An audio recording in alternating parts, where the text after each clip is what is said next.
and then baada ya market kuwa imesweep previous week liquidity level kama tulivyokwisha kuelekezana kabla, higher time frame high and low huwa zimehold liquidity kwa kiasi kubwa sana. So baada ya market kuwa imechukua liquidity kwenye previous week low, tulipaswa kusubiri a market structure shift confirmation, and this is 1 hour structure. Tunaweza tukaona ya kwamba market imefanikiwa kuconfirm a market structure shift kwenye hii point. Okay, baada ya confirm market structure shift, tulipaswa tusubiri market irudi to some levels, ifanye retracement kwenye key levels, then tupate opportunity ya kuingia sokoni.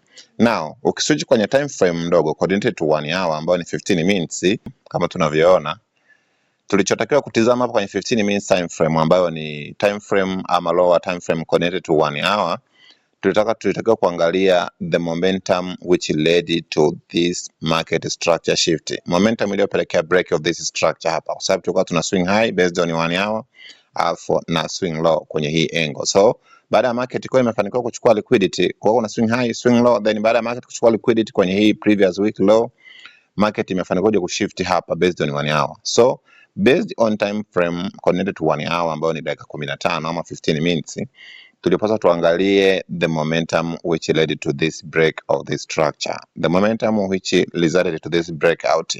Tukiangalia momentum iliyopelekea hii breakout ilianzia hapa, na kama hiyo haitoshi bado pia tukiangalia kuna inducement hapa ambayo ilikuwa ni just a trap buyers.